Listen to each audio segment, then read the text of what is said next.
get some viewers to come on. My hand was a little bit quick on hitting live, but nevertheless, this is a live event, right? So things happen. So we are just going to be hanging out here. I'm seeing we have two viewers on. So what we can do, those of you who are on your phone, oh, Race, we just lost Racine. We have Kelicia coming on the screen. Um, we have some live on, so I'm going to check my Facebook to see who's actually on. Maybe we're not that too early because it is actually 2 minutes to. Kelicia, if we don't have a visual of you, your camera is off. Racine, I don't know what happened just now there. I don't know. I'm like, where did she go? I'm like, no. So you guys should check your social media. If you're live, everyone's supposed to be live on their page. Hi guys, hi. We are just waiting for Facebook to show us some viewers. In the meantime, live. Everyone's supposed to be live. Your volume off. Hi guys, hi. We are just waiting for Facebook to. Someone needs to take the volume off. So I'm seeing that I am live.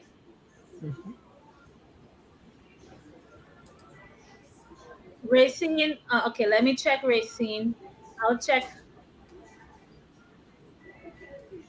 Kelicia, we don't have a visual for you. Racine, you're also live as well.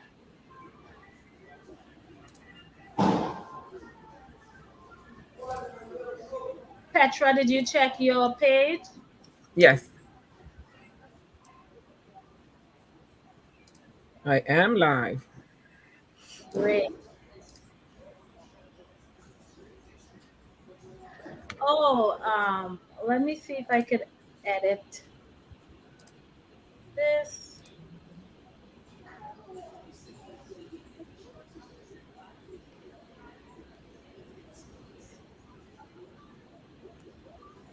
So we have 4 viewers on. We're gonna give it some time so that our viewers could come on before we really get into everything. In the meantime, let me play a little bit of music. Let's see what we have here.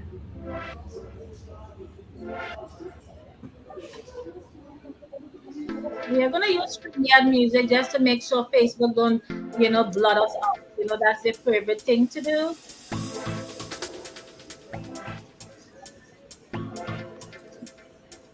And one of the things we can do as you come on, drop your name in the link. Yes.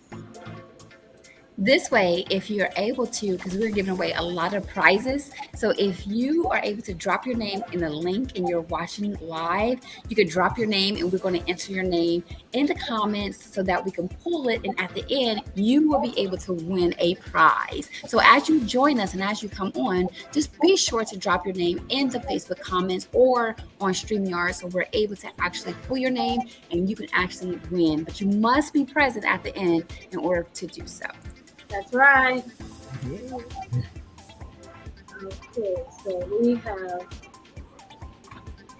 Angie on. I'm seeing that Petra just welcomed Angie.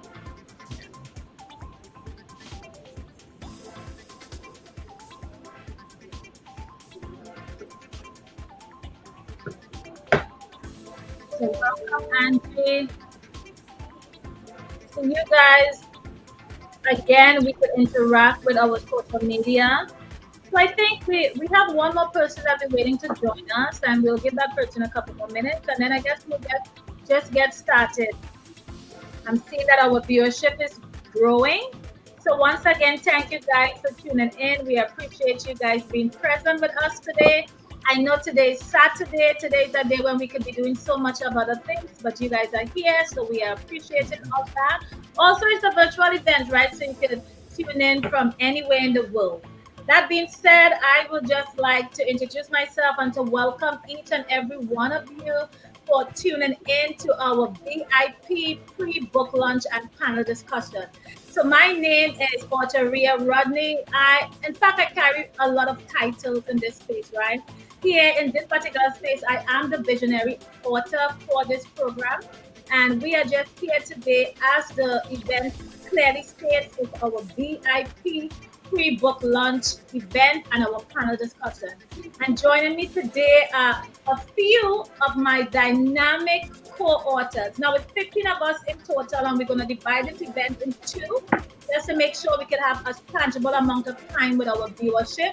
Because as you know, Facebook have a limit, which is 4 hours, and we don't want to be bumped off within that time frame. So I just want to thank each and every one of you for tuning in.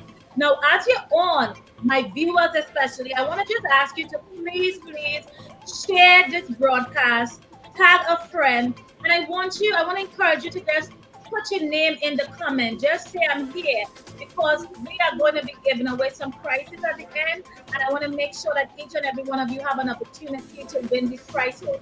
Now, you must stay in until the end. So that's the catch, right? So we're going to dip out, make sure to come back in. So once again, I just want to thank you guys.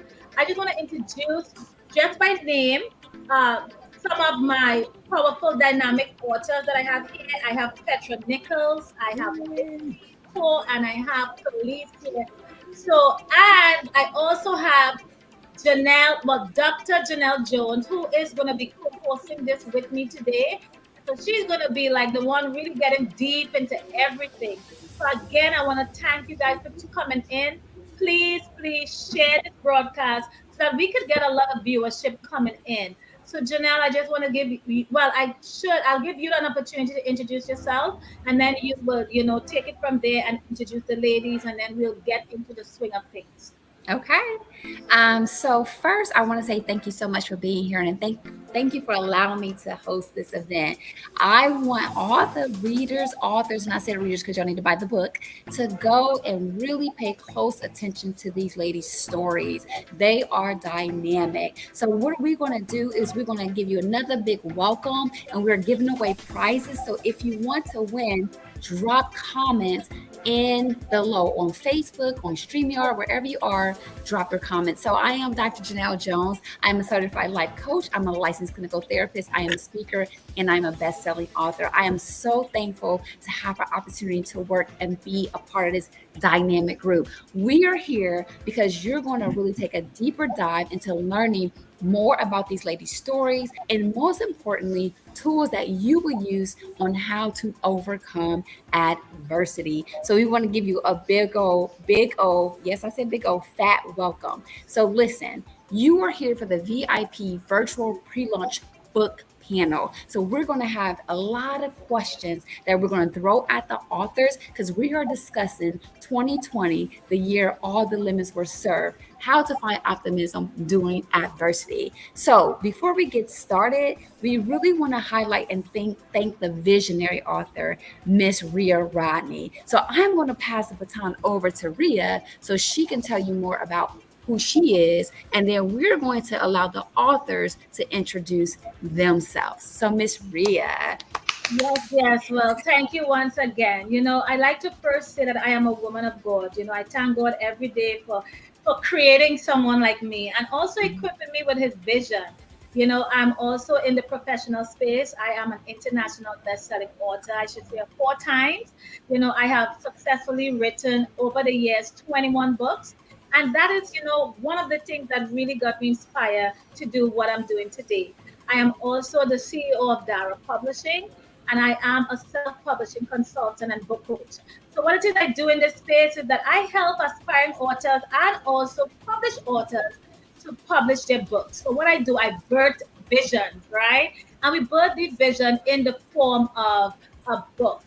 And one of the way in which I do this is through my anthology program, which is one of the reasons why we are here today, right? We are here because we are launching 2020, the year all the lemons were served, finding optimism during adversity. And this is a book that is here to really inspire every reader, because one thing we know is that in life we all experience adversity.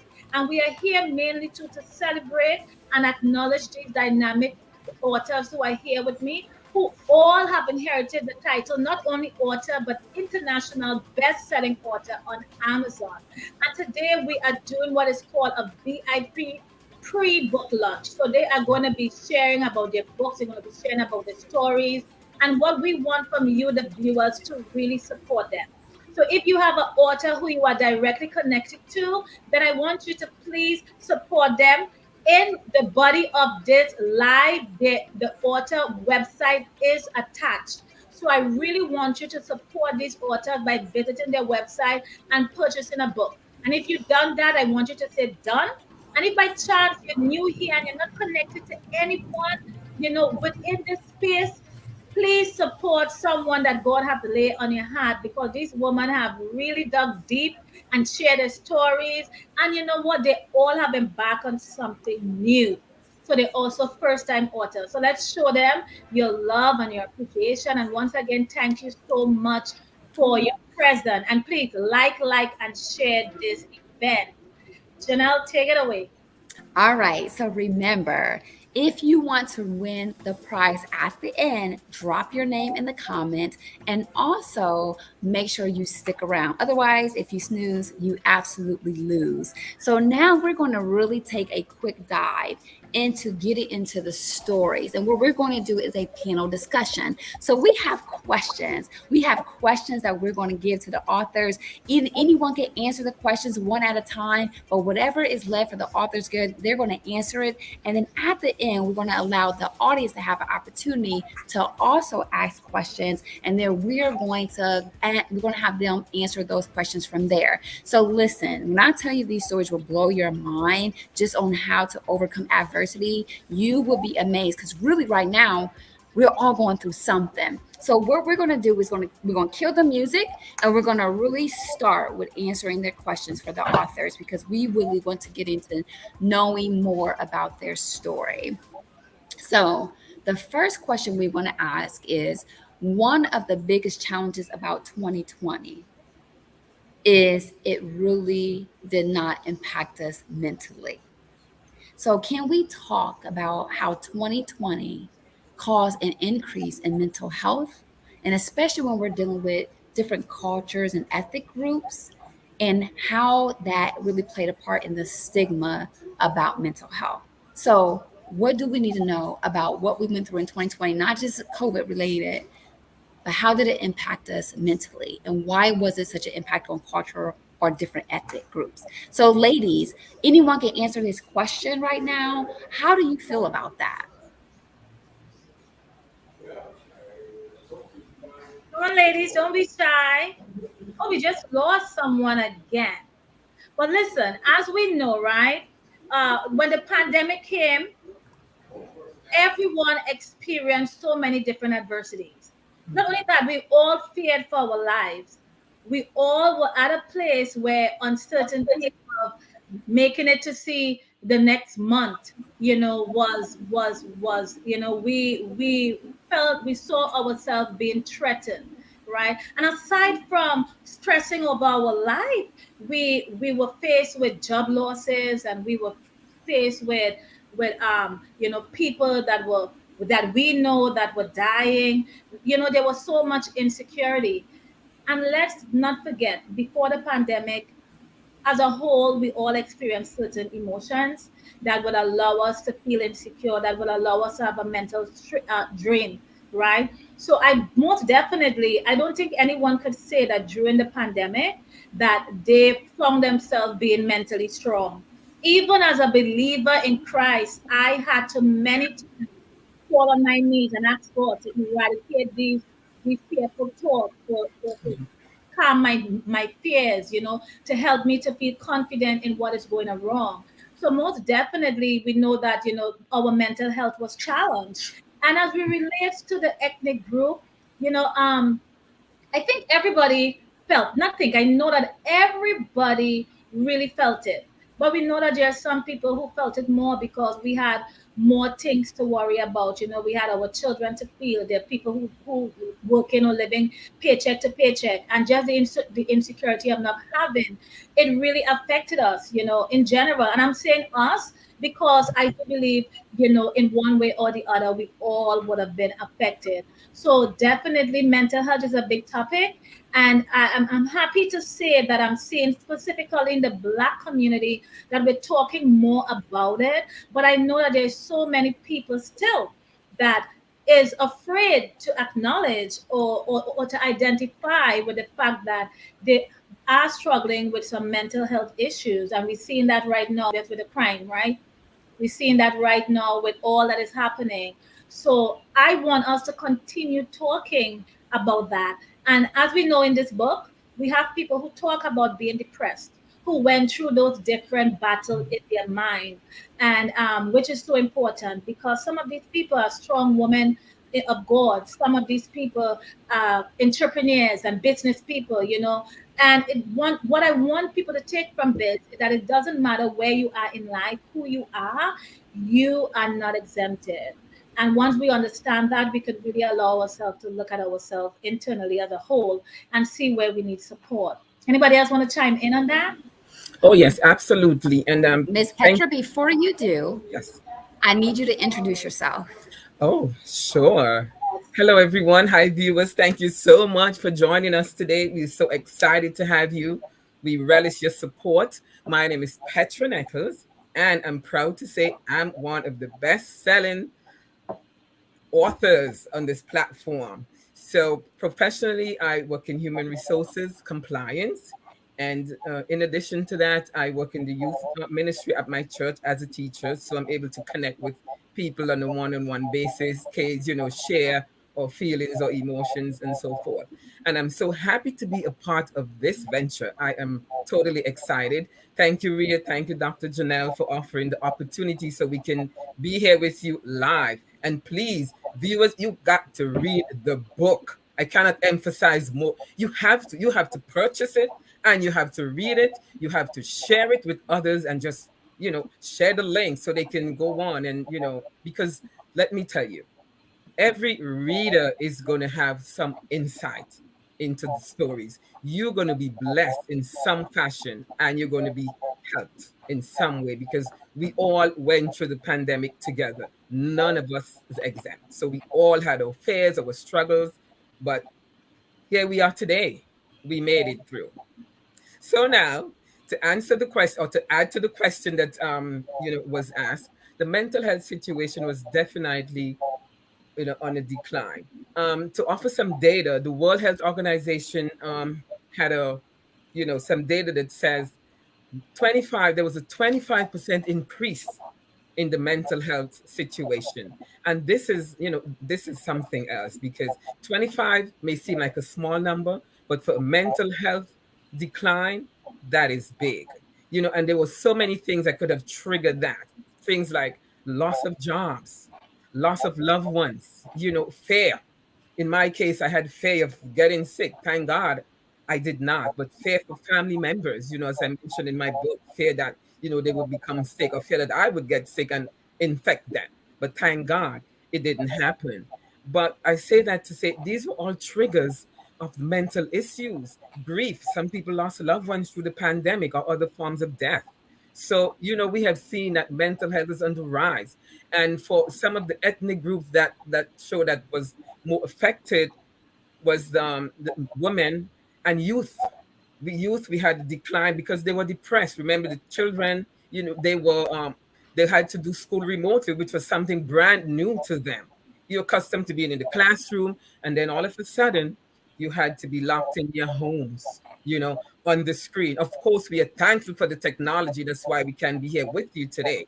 But it was a place where, no one had expected us to be. And even women also, I think sometimes women, we are like the economic bond in a household, so we worry about how are the bills are going to get paid, how are the children, what are they going to, are we going to have enough supplies, food, and so forth.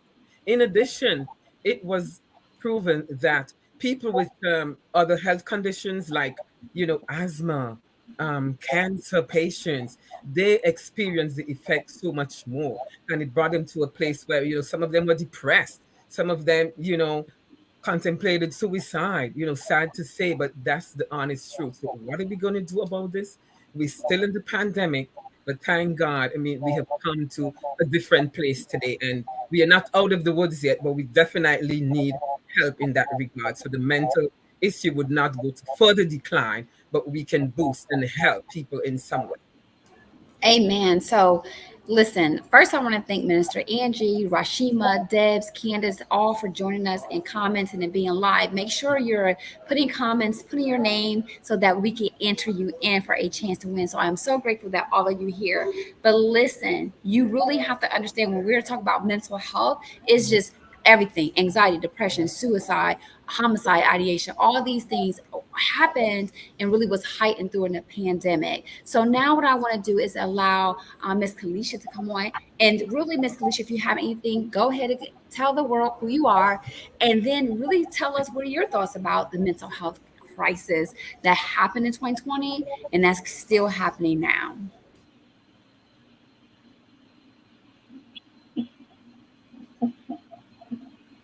We're not hearing you.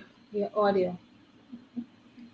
Hi everyone, I'm Kelicia Leto Peroune. I am excited to be part of this anthology series, and I want to thank you all for joining today and share the live, because there are a lot of testimonies that are coming out of this live that I'm sure it will be a blessing to everyone, and even the stories that are shared in the book.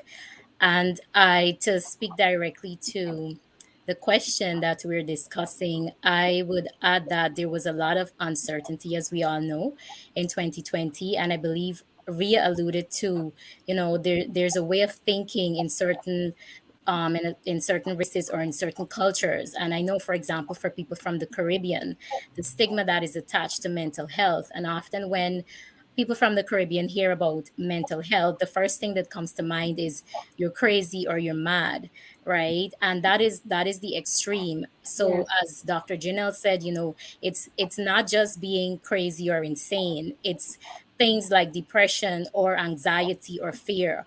All of that is part of mental health. And I believe that the uncertainty that happened in 2020 caused a lot of us to be anxious. It caused a lot of thoughts of fear. Some people were even dealing with insomnia because of that, right?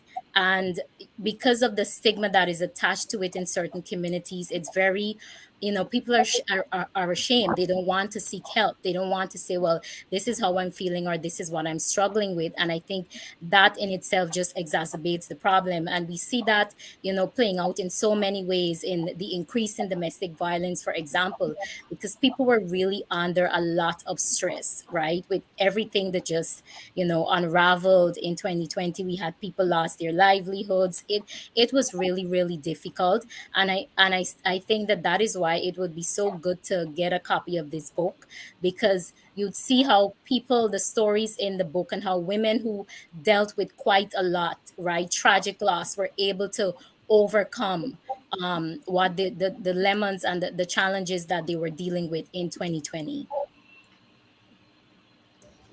I think that is like absolutely true. And one of the things that y'all need to do when y'all buy our book, and we're gonna give y'all more instruction on how to do, is really pay attention to these stories. What I am going to do is allow Miss Racine come on and kind of express herself or introduce herself and kind of tell us your thoughts.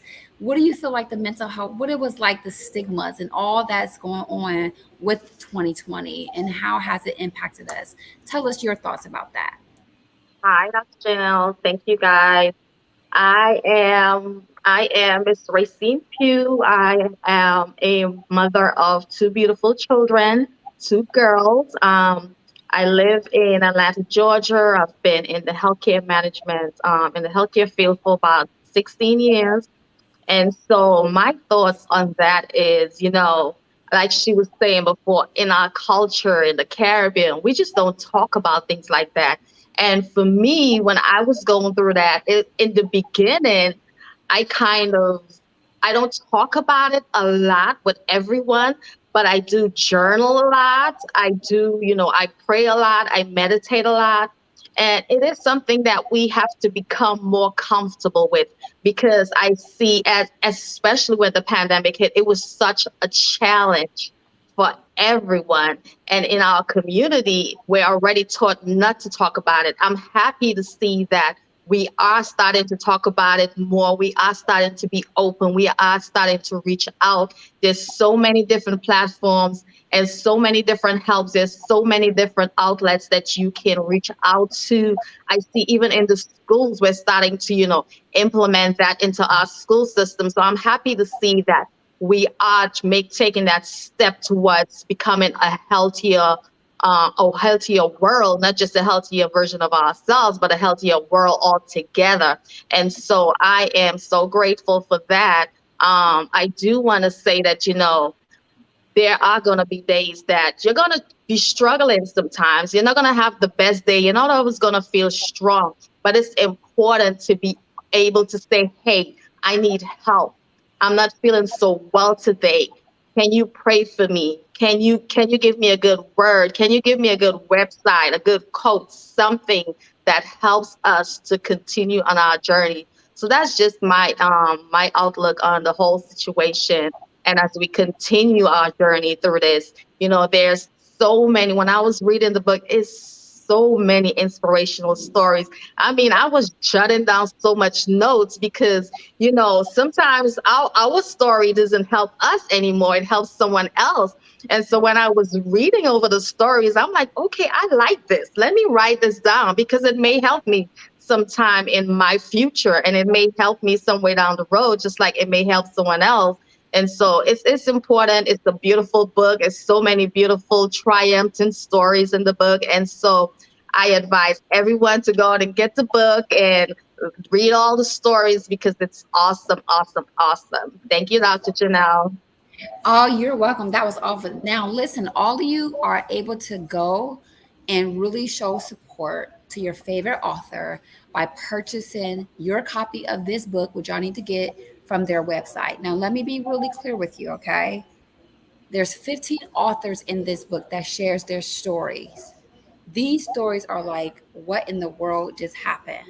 Okay, stories that I promise you will help you overcome a situation. You have the opportunity to open the book and sit down with your authors and hear what they have to say about their stories and the steps they took to overcome them. So I don't want you to take this lightly. And so I'm going to actually have each author tell us the chapter of their book and then why they decided to join this dynamic, powerful force of sharing their story with you all in the 2020, the years all limits were served. So, Miss Reea, I'll start with you, and then you're going to understand. I'm telling y'all, I was just like, I couldn't put this book down. I'm not playing. These stories are like so powerful. These are real life people who've been through some stuff and were able to shine, take that lemon and make lemonades at the end of it. So, Miss Reea, I'm going to have you go. Thank you. As a visionary author, it was so important for me when I write books that these books, it's not always just a feel good. I really want to target real issues that I know that people deal with because what I want to do is really create a positive impact. I want to create an impact in the life of each reader because I know this book sometimes or any book that I produce, it can be served as a therapist, right? A best friend, a counselor, that thing that could really make you feel good from the inside out. And as we know, 2020 came and so much happened. But being led by God, I was inspired by God. I can't take any credit to establish this anthology.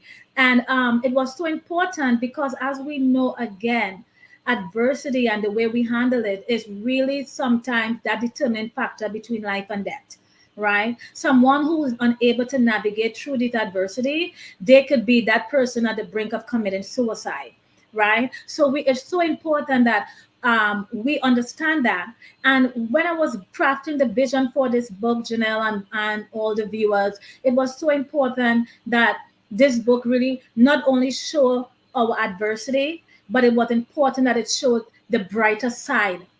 Because oftentimes when we're going through, we don't see the brighter side. Like we just in that space, we do not know what is to come. And all we see is what is happening in the now. And most of the time, all the time, rather, it's not a good feeling. It's everything that is negative. But it was so important for us to show what we've been through, but also show the brighter side of that. And if we allow ourselves to be able, in anything we do in life, in any experience we have, as we are going through in the now, to pause for a minute. Don't personalize our trials and our tribulation. But in that moment, ask ourselves, what is this trying to teach us? What good can come out of this situation? What is God equipping me for? What is life equipping me for? And really try to look at it from that perspective. What you will be able to do is be optimistic. And once we are optimistic, that means that we are already functioning in gratitude. And what we put out there is what we're going to get back, right? And once we see it in a more positive life, then we are no longer a victim of this situation, because now we understand that this is here to really help empower us in whatever way. Which is why when I wrote my chapter, I had to be transparent how I starved my fear and fed my faith in order for me to truly birth my purpose that God had in my life. And the key thing there is starving my fear. I always tell people fear is an emotion, just like being angry, just like being sad, and it's not a bad emotion to have, right? If we didn't have fear, we'll jump over a cliff, we will become criminal, we wouldn't have ambition, and I could go on and on. So fear really helps keeps us in check. It gave us that boundary of, our limit. However, what God did not give us is a spirit of fear where we operating in fear continuously, because that is debilitating.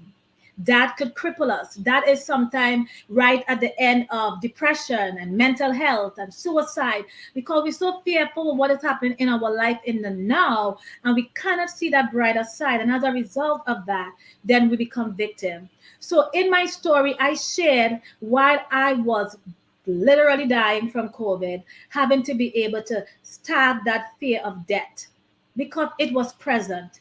I had no doubt that death was there, right? And I had to be able to starve my fear and feed my faith. And I had to feed my faith in God, being a believer, but also in myself, understanding my purpose, understanding who I am, understanding what I am made up of. I am strong, I am victorious, I am more than a conqueror. And I had to really dig deep and really build on all these things that I know to be true of myself. And once I was able to do that, guess what? I was able to see the bigger picture. I was able to see the brighter side of this situation. And as a result, I was able to birth my purpose. The purpose of this thing that was happening, this experience, and even the past experience, and connect and just really put all these pieces together.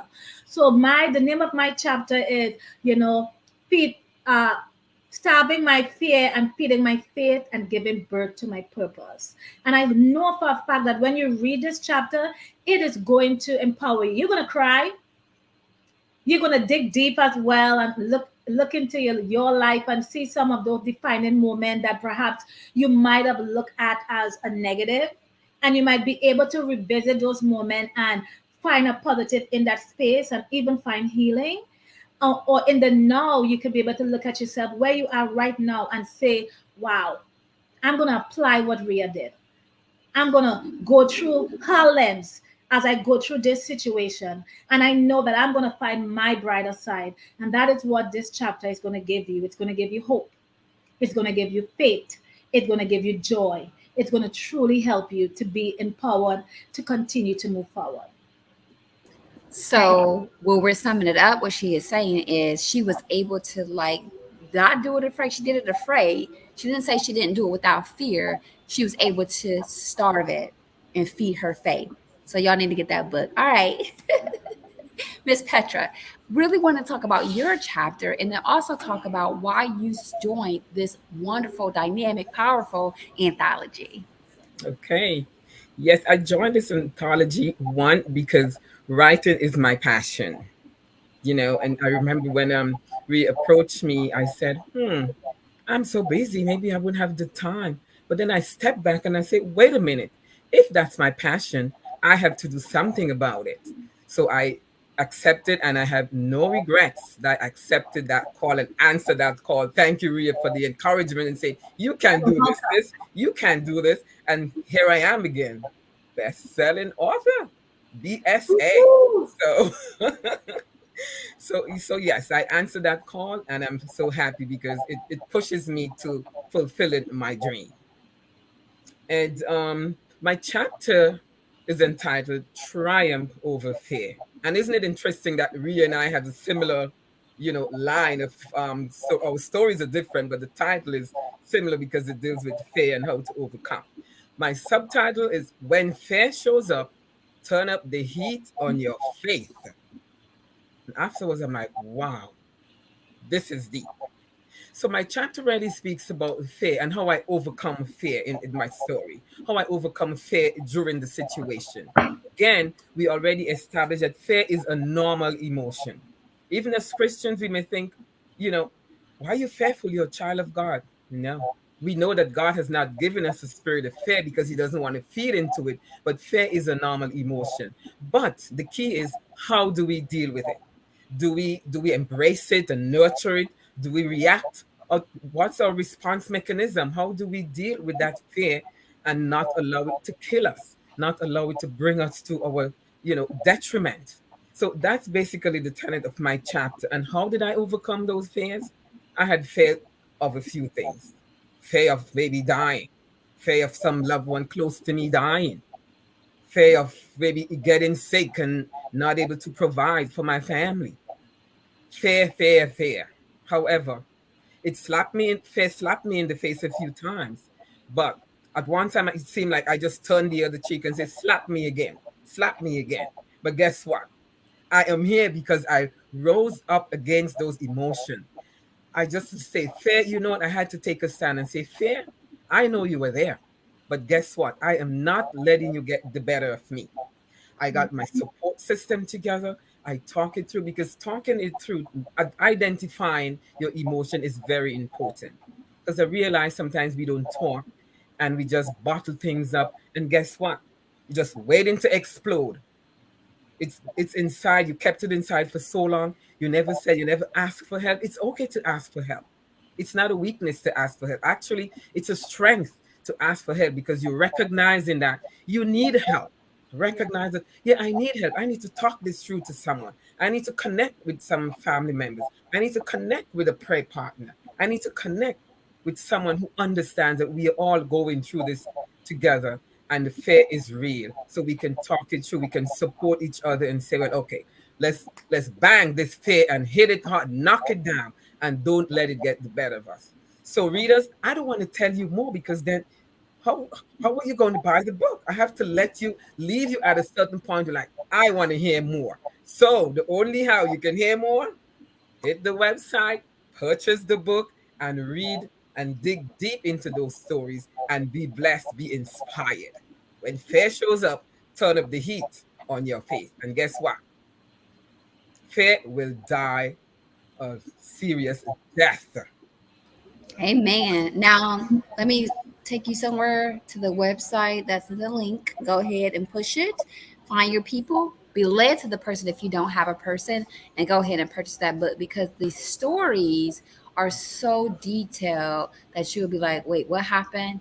So we can't tell you all the stories because you're going to miss out in the book. And there's 15 authors in the book.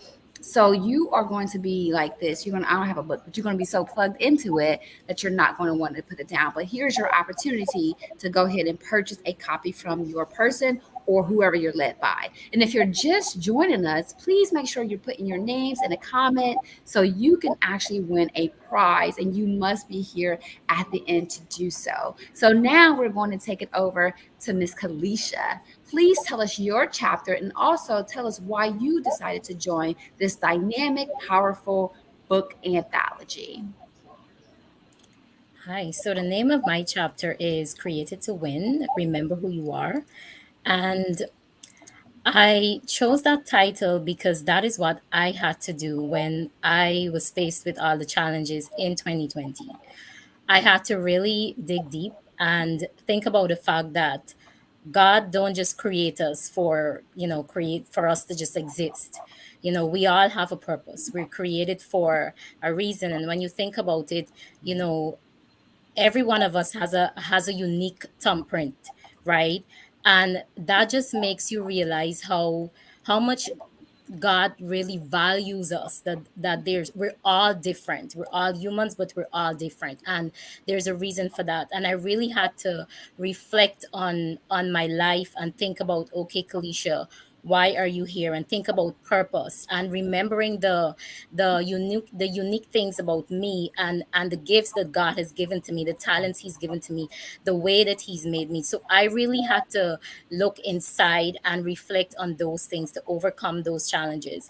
I don't want to go into more because I know we're limited in terms of time, but it's really about remembering your purpose and remembering the reason why God created you. And there's something just so unique about every one of us that the world needs. We're not just here for being here's sake. Somebody needs what God has placed on the inside of us. And even in answering the other part of your question as to why I joined this anthology, um, I've always wanted to write since I was a child. I've had my professors in school advising me to write and encouraging me to, write for a journal. And I was always a little, not lazy in taking up that challenge, and always thinking it was something that I really, I couldn't do it. When you think about writing and writing a book, it seems like such an insurmountable thing. And I was really happy when I was connected to Reea, who was able to help me birth this so that I can now say that I'm an author. So again, I'm a lawyer by profession. I don't know anything about publishing a book, but it's something that I always wanted to do.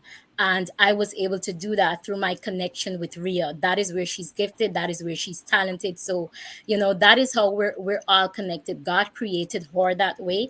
He created me to be a lawyer to help people with their legal challenges, and He created her to be a coach for aspiring authors and current authors. So that is why that is how I was able to actually be part of this anthology series. Awesome. Go get yours copy now. All right. Let me see. No, I'm kidding, but go get your copy seriously because you'll be very delighted in learning really how you're able to take these limits that you have. I guarantee you that you went through something in 2020. 2020 impacted us all, whether it was, you doing pandemic stuff or you handling job stuff, it shifted us all. So I know that you'll be able to take something from these authors and apply it to your life today. Because the reality is, like Miss Petra said, we're still kind of going through. So really learn how to deal with these lemons that you're being served, so you don't have to keep holding them in your hand, wondering what to do with them. Miss Racine, now it's your turn. We want to hear from you. We want to hear about your chapter and why you decided to be a part of this dynamic anthology. Oh my goodness. When I think about it, I get excited. I get excited. But the name of my chapter is When I Found Myself Again, a different version of me. And so I'm not going to say too much because then that just is going to give away everything.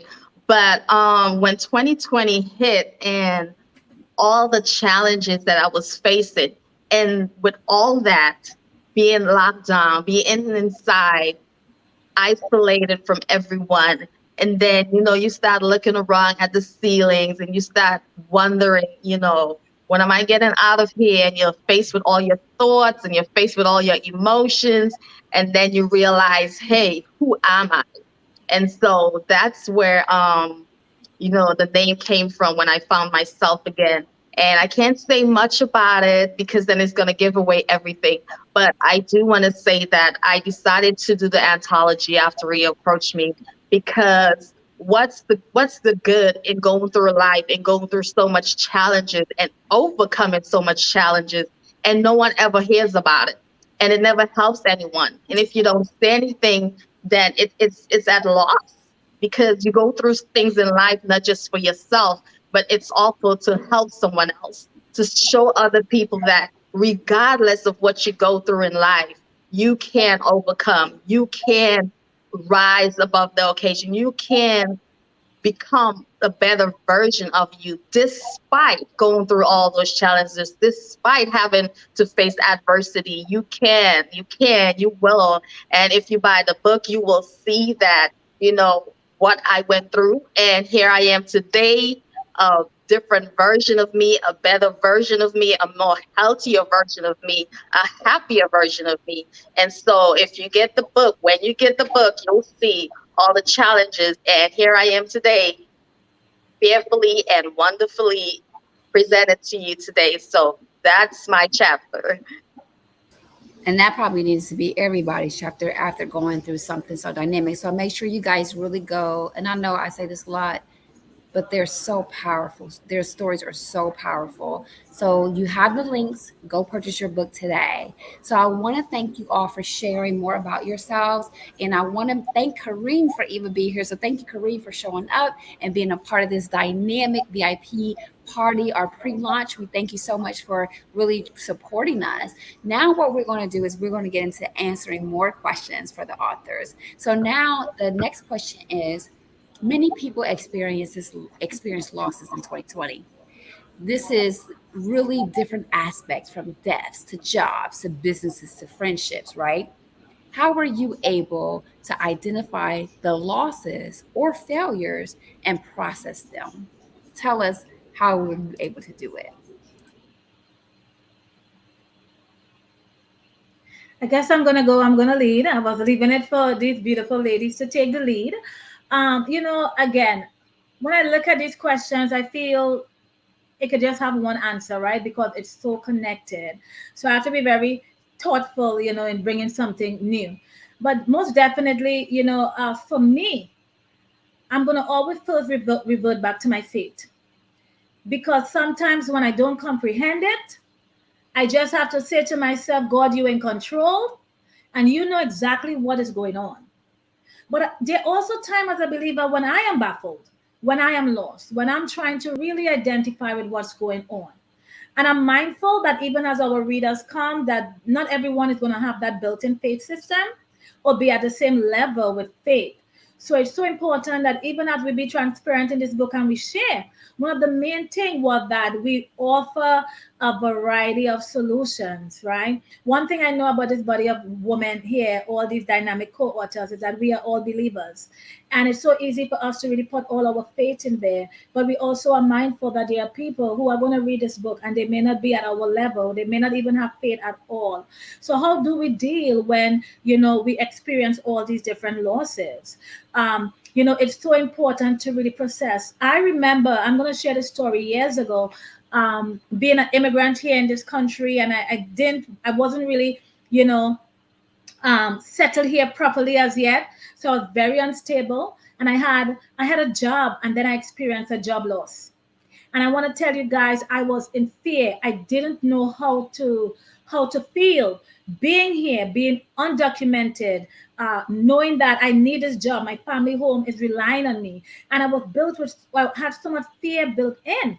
But it was my first time being here as an immigrant that I was without a job for a very short little space of time, mind you.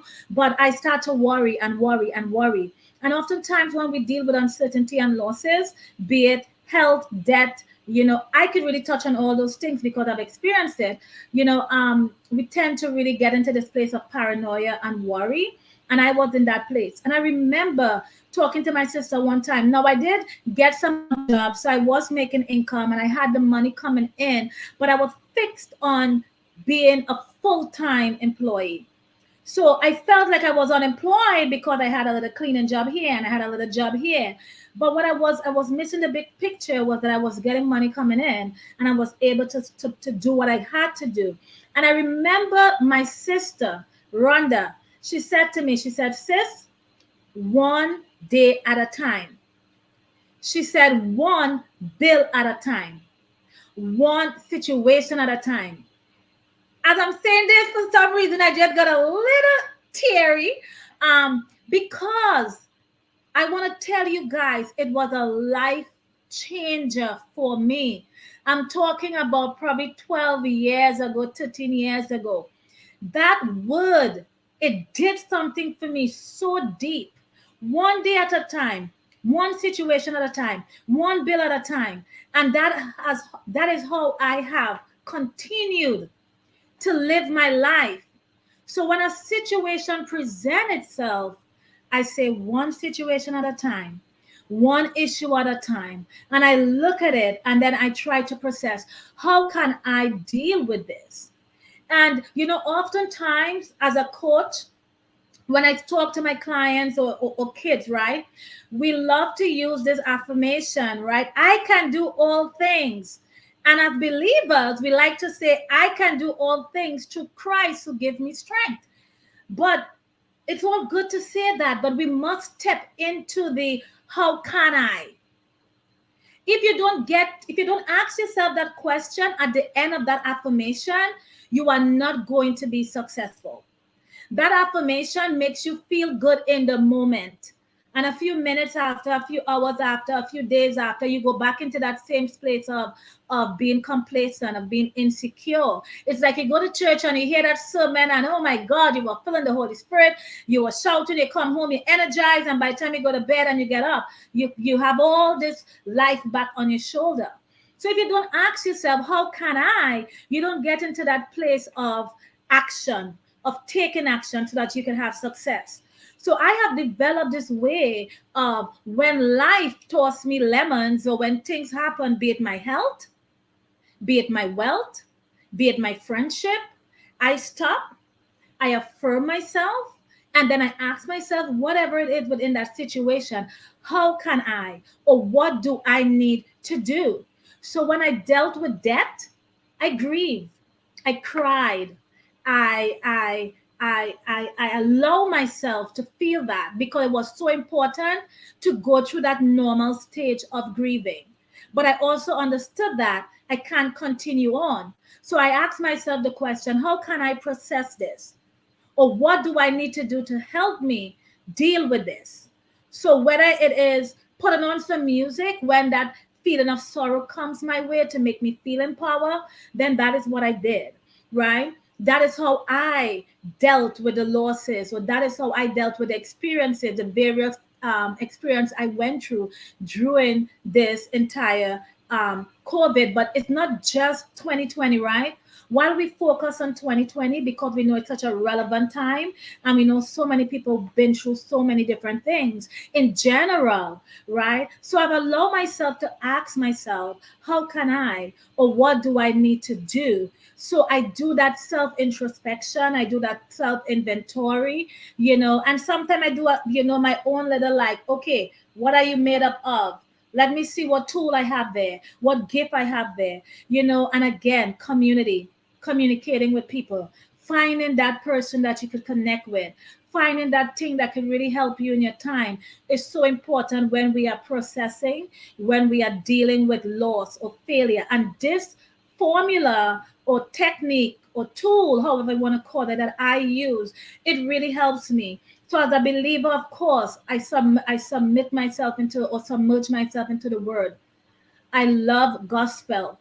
So I put myself in that place of really listening to that peaceful music, and I listen to God. But that is not all. I also understand that I have to do some things in the physical, some things in the holistic. And these are the things that I do. I'm not a journal. I'm not someone who like to journal. That don't work for me. But I process. I really work on my mindset, right? And that is something that we all have to inspire to learn to work and to conquer, because we will continue to be faced with losses, with grief, with debt, with insecurities, with adversity. And we got to be able to manage until our life and the way in which we deal with these situations. And that is just one of my way of processing it, is really asking myself those questions. But again, I am not a robot. Often I have to tell my family, hey, I'm a human. I feel things. So I allow myself to feel. I allow myself to feel, but I know I can't continue in that place. And that's why I activate my tools to help me to really help as I experience so many different things during COVID, or watch people experience. And it's the same thing I pass on to people as I communicate with them. Okay, listen. that was some information that y'all really need to write down to help y'all to overcome these things. She one of the main things I heard was she processed it. She went through the process of it. So that is amazing. I do want to welcome Miss Teresa and Mr. Joe. Thank you so much for joining the event. Any of you ladies could answer the questions. Go ahead and just share. What are your thoughts? I'm not going to call your name. Just go ahead and answer. Okay, I'll answer. So just to piggyback a little bit about what Rhea was saying, for me, I allow myself time as well. I allow myself a certain amount of time because I'm not going to spend an eternity on the situation, but I am going to allow myself. I'm going to Racine. You're allowed 2 days to cry, to mourn, to be angry, whatever it is that I'm going through, whatever that I lost, that I'm having a hard time with. I allow myself that time, and after that time is up, now I'm looking at, okay, what is this here to teach me? Okay, what am I going to learn from this? Because I want to grow from the situation. I don't want to just go through situation after situation after situation and be the same version of myself. I want to be a better version of myself. So I ask myself, what is this here to teach me? And I journal a lot. So I write it down and I'm going back and forth as I'm going through the situation. It's not easy, but I'm going to grow through it. And so I'm always looking at it like, what is this here to teach me? What do I need to learn? How do I move past this? And so that's just some of the things that I do when I'm faced with losses or failures, or I'm trying to process something that I don't quite understand um, when life happens. So listen, she said that she gives herself time, and one of the biggest things that I heard was she learns from it. She learns from it. So we're not going to keep going through this cycle, or whatever it is. Let me learn how to take this lesson or this loss as a lesson. So she learns. Anyone else want to respond to the question? You have the mic.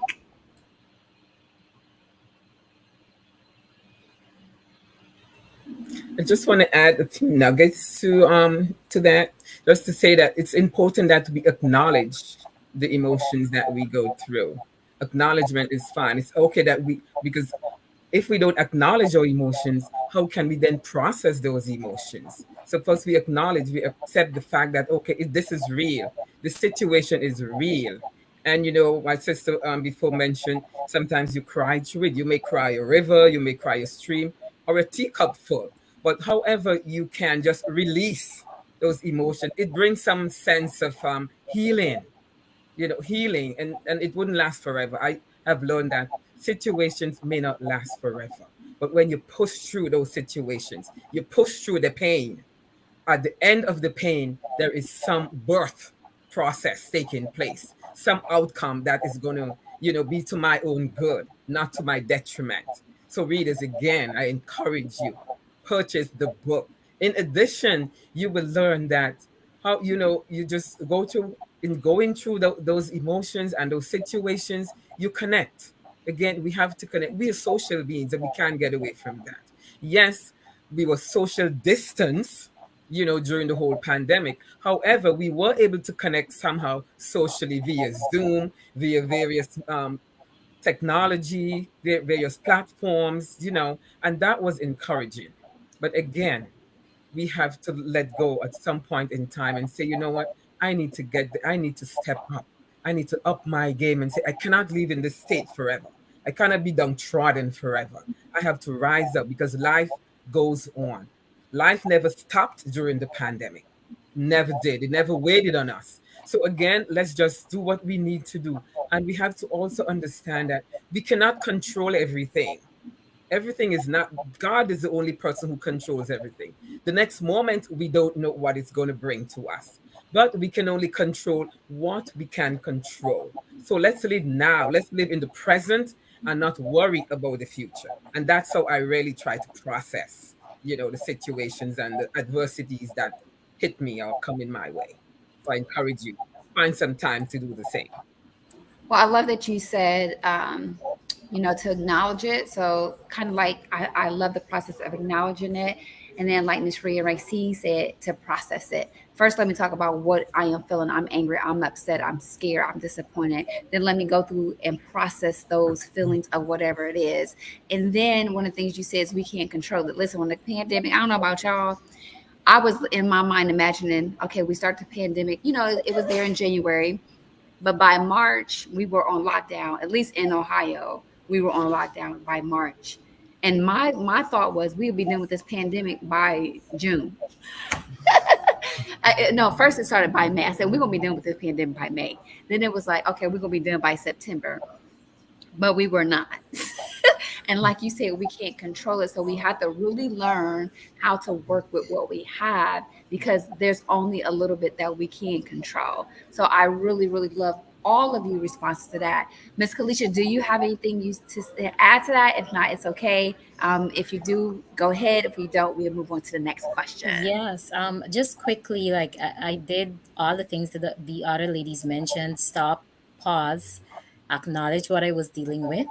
And also, there were some practical steps that I had to take. And this is just to speak to the question that one of our viewers asked, Candice, like, whether or not there was a new normal or routines had to change. And my answer to that from me is yes, because I tend to get into this mode of Kalisha, it happened, just keep going.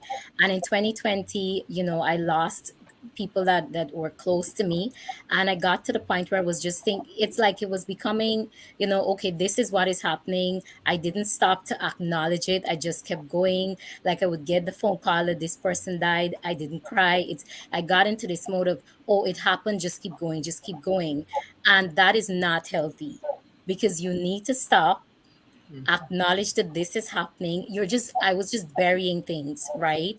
So I had to do that, go through that process of stopping, acknowledging this is what is happening, acknowledge when I was feeling overwhelmed and when I needed to make some changes in my own personal schedule or in my routine.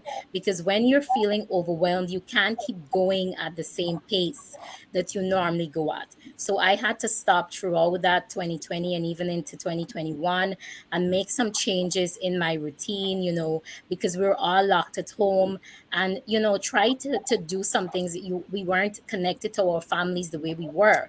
So I had to try to incorporate some things to, help me go through that process of dealing with loss and dealing with setbacks, and even on the practical side, adding in maybe some fun things to do, even though it's just within the confines of my home, adding in some fun activities, something to do, changing my schedule, and even coming down to looking at your finances and how you need to tweak things around, and whether or not you need to talk to somebody to help you with, maybe budgeting and making those different changes. And there was quite a lot of things that I had to change in terms of my schedule and my routine to just deal with those things. Absolutely. And to piggyback on Miss Candace, I think that's a great question. Building a new normalcy, I think the whole world changed. The entire world built something different. And we fought, like you said, Kelicia, going to our normalcy. I fought that. Like, I don't want to do this. I don't want to work virtual. I don't want to do this. I want to just, I fought it. But as we know it, it really, really changed how we operate even today. There's people who don't even want to go work a full-time job anymore because they started a business, they did something different. It's like choices, right? Where that opportunity was not there before. Um, so we're going to get into questions a little bit in a minute, Candace. So please copy your questions and hold on for a little bit longer. We're going to answer the next question. Don't go anywhere with the authors.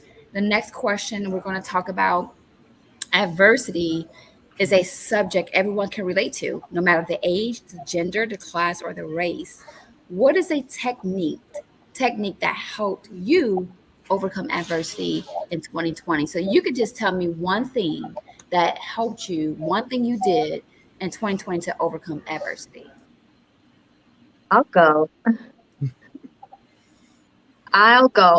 Blocking out the chatter. That is one thing that I do and that I started doing, actually started in 2020, is blocking all the chatter, because it will drive you insane. It will keep you distracted. It will have you in bondage. You can't do anything because you're so into what are they saying? What are they doing? So that is the one thing that I would say that I have been doing is blocking out the chatter.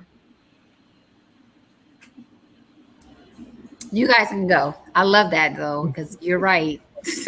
Then you probably, and let me say this, with COVID, we realized how many distractions we had when we had to sit our butts down, right, in our little corners and be real still and really just look at our lives. So you realize how much chatter you had when you were still.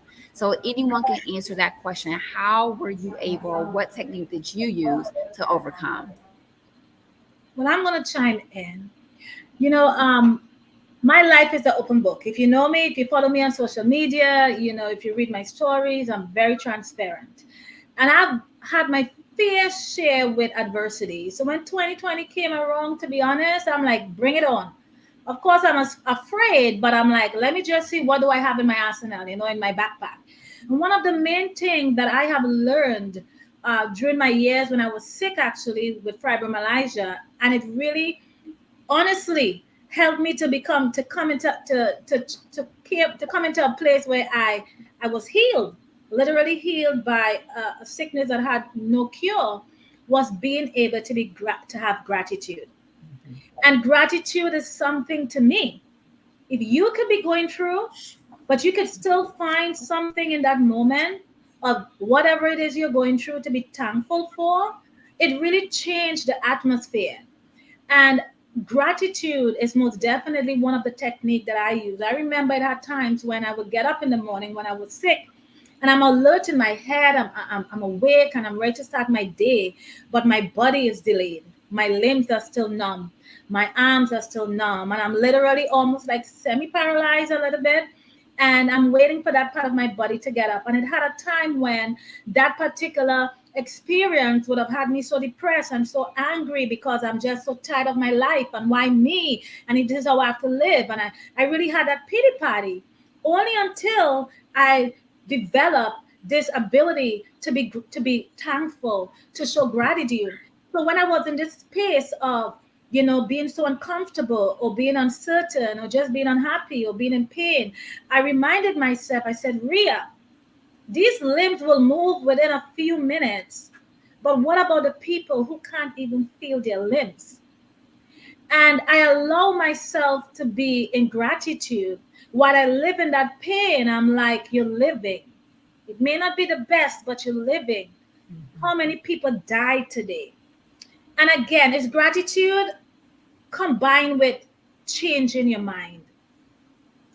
And I developed that technique. So even when I was faced with uncertainties throughout COVID, but I think my biggest test was being sick with COVID during the time when it was just declared a pandemic, during the time when they had no insight whatsoever, and when they were now figuring out things. I was actually figuring it out before the doctors. Oh, well, COVID only gave old people blood clots. Hey, I'm 39 and at that time 38, and I had no underlying health conditions, and I'm riddled in blood clots. That's a myth. So I was able, while I was going through that most difficult time of my life, to really apply that gratitude. And I'm telling you, sometimes when you're at your lowest, I want to challenge you guys. I want to challenge the readers, the viewers, those who are listening.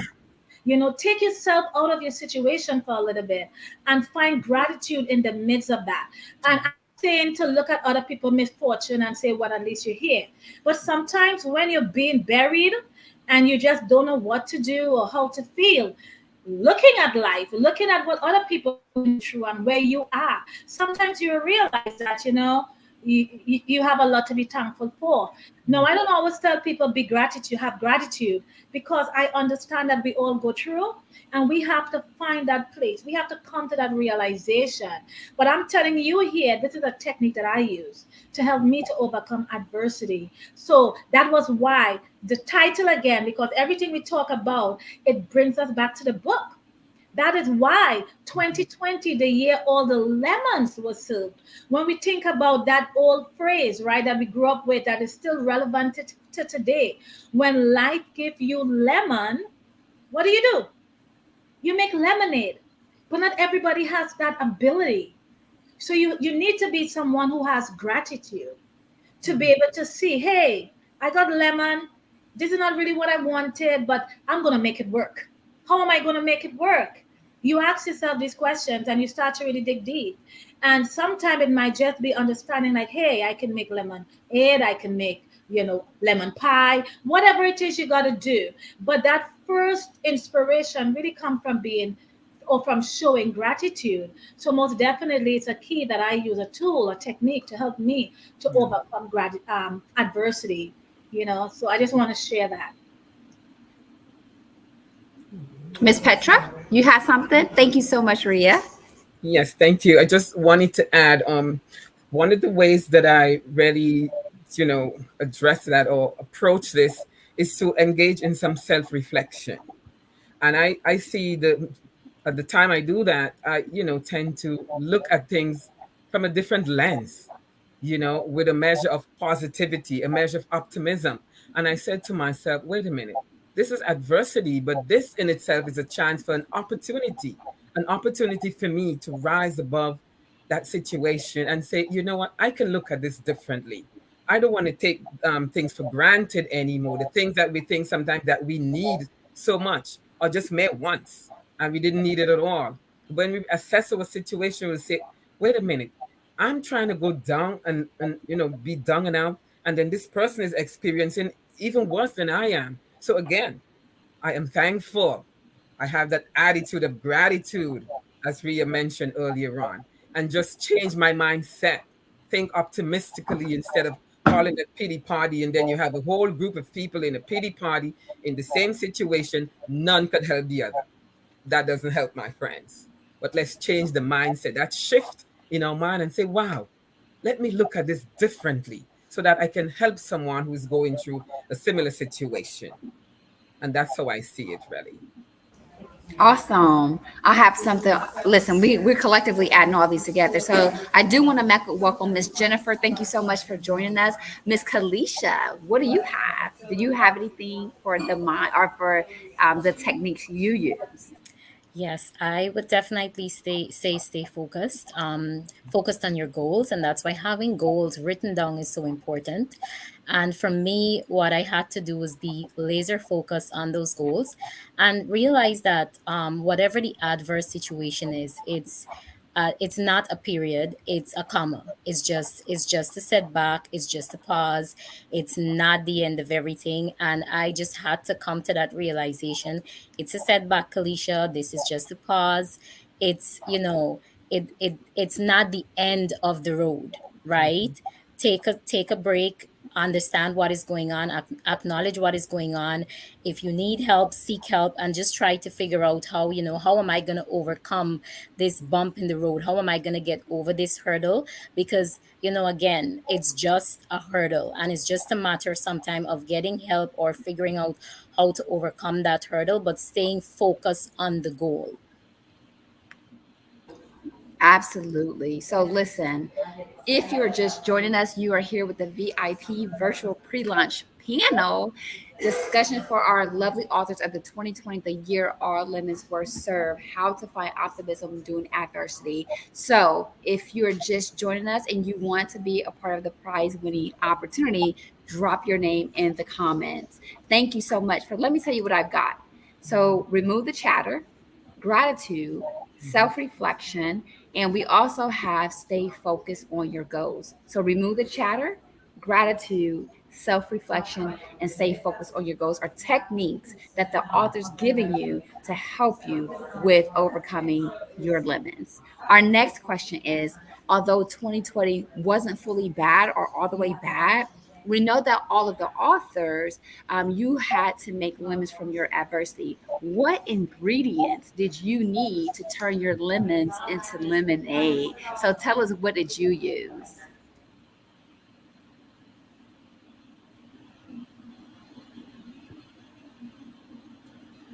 Okay, I'm gonna jump right in again, right? I have to be always ready.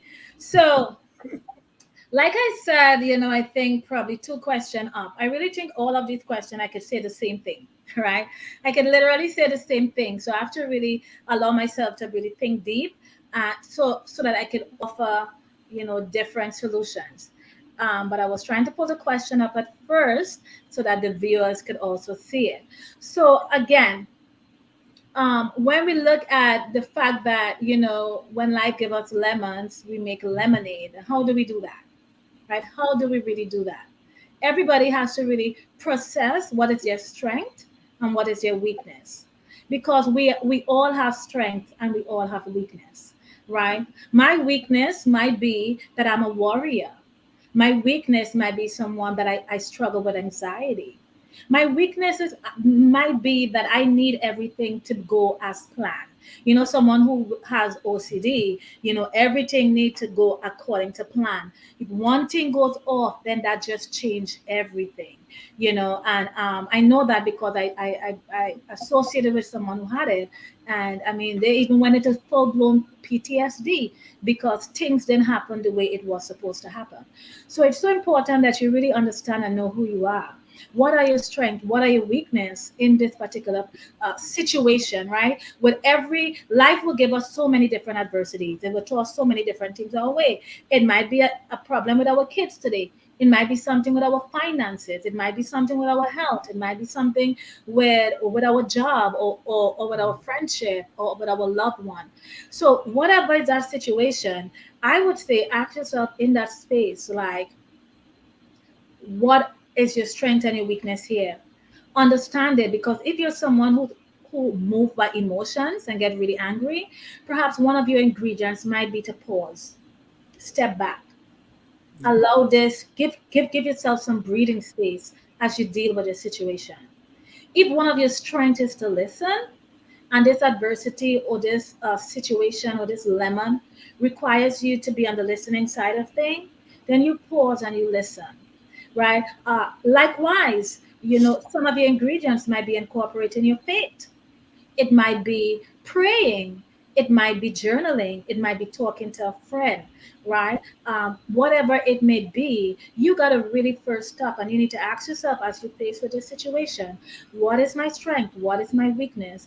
As in regards to what it is I'm doing here right now. And don't feel too full of yourself that you don't have a weakness, because that right there is a weakness, ego. So understand that we're human, and really being able to know who you are. So self introspection is a big thing, or we could say self inventory, or we could say taking a self inventory, or we could say self discovery, whatever it is. But it's so important for us to really get in connection with who we are, so we can really identify the ingredients that we have that would really make this lemonade tasty, that will add flavor, and also the ingredients that perhaps that we have that will make it more acidic, that will make it, less flavorable to our palate.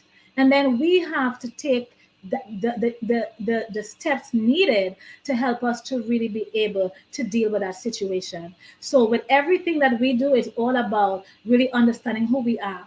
And if we spend time, if we understand that the world evolves daily, every second. So who we were yesterday, we're not going to be that same person today. And we're most definitely not going to be that same person a week from now or a year from now. So understanding that we change, we evolve. Sometimes that might be for good and sometimes it may be for bad. So really being able to do our self introspection, taking some self inventory about who we are, what we make, what qualities we have, and what is our strength and our weakness, could really help us when we're dealing with these negative situation or these adversities or these lemon situation, that we will be able now to really handle it in a way where it's positive for us. And the more we practice it, it becomes effortless. It's going to become who we are. That naturally, when we are faced with things, we're not on a high, right? We're able to stop, process. We do it just like how we breathe. And I'm not boastful in myself because I still have a long way to go, but I've come a long way. And I am able to find peace. I'm Absolutely. able to find that peace now that can surpass all understanding when things are not going as planned. Sometimes too easily. I'm like, wow, that is so easy that you could find that peace, sum it up to that, and move on. And it's not being naive, it's just also growing, or we could say leveling up. So that is just one of my, or I should say a few of the ingredients that I use to help me to be able to turn my lemons and make lemonade, lemon pie, all those fancy things that we could do with lemon. And listen, I'm just gonna go off track here. I made me some curry chicken yesterday, and if my meat doesn't have lemon juice, like if I don't taste that lemon taste, it ain't good. It is fresh. So what does that tell you? Sometimes lemon is so necessary for us to be able to grow, or for things to be able to be flavorable, or for us to just really be able to be appreciative. Right? So I'm telling you, my chicken have that lemon zest, and now I know it's well seasoned. So it's all about, again, your mindset. Your mindset. And what I'm hearing you say is it's really, the ingredients is really the situation. Let's start with the situation and let's begin to kind of like assess, your strengths and whatever those are, whatever things you need. That is where you kind of have the ingredients list and dump them in there. So I love that. Just really assessing yourself and you looking at yourself so you can, whatever ingredients you need, by assessing it and knowing yourself. I heard you say that as well. I do want to take the time to welcome Mr. Chris and also Miss Grace. Just remember, if you're here and you have not commented, drop your name so you can win a prize at the end. If you're not here, you don't get the prize. And also remember, each of our lovely authors have their own website where you can also get your copy of our amazing book 2020, all the year all the limits were served. You can actually go to our comments and actually click the link of your author or whoever you're led by to purchase your copy today. Anyone else want to comment? You ladies, I love it. You can go any order you want to when you're commenting. Anyone else got anything on I Yes, mean, sure. All right, go It's ahead, Miss awesome. Tracy. I mean, Rhea said it all. She said it all. But just to piggyback of what she said, faith, yes, definitely my faith. Definitely my faith, because faith makes all things possible to me. It just drives me in areas of my life that, that I think things are not possible. All I have to see is the first stairs. I don't need to see the whole staircase to know that it's going to be okay if I take that one step, right? And so definitely my faith. One of the carnal things is believing in myself. It doesn't matter who believes in you, who tells you you're the greatest. If you don't believe that, it's not possible. So believing in myself is one of the things that I had to come to an understanding with to make lemonade, because the lemons can sit on the table all day. But if I don't know how to squeeze those lemons, or I don't know how to process that, it's going to go bad. It's just going to sit there, right? So I definitely had to believe in myself to be able to make things possible with my faith. And I would not say much more, because then I'm going to give away everything. They won't have to read the book anymore, right? And so that's just some of the things that I do when I'm faced with lemons to make my lemonade. Miss Petra, that oh was really yes. good. Go ahead, Miss Petra. Thank you. Just also want to add that I'm just thinking, when we think about lemons and how we, use it, taking the bad with the good. But the key is, what do we do with it? Because think about it, in the natural, if you want to make lemonade, guess what? Lemon aid. So there is something you have to add to that lemon. It doesn't go away. When you make lemonade in the natural, you add sugar, you may add a little, maybe flavor or the essence or so forth, but you still have the lemon. You still get that tangy, acidic taste, because there's lemon aid, something else to aid that lemon. So my point is, how do you deal with the adversity? Yes, you can make lemonade. The lemon wouldn't go away. You still have the taste. Your troubles wouldn't suddenly disappear. But again, how do you deal with those troubles? How do you rise above the level of that lemons that you were served? Because again, the troubles will not disappear suddenly, you know. So it will be there, but it's your coping mechanism, your response rate. How do you respond? Do I cry, die, or just throw my hands up in the air? No. If I do that, then I go down with it also. So I'm going to rise above that and say, you know what?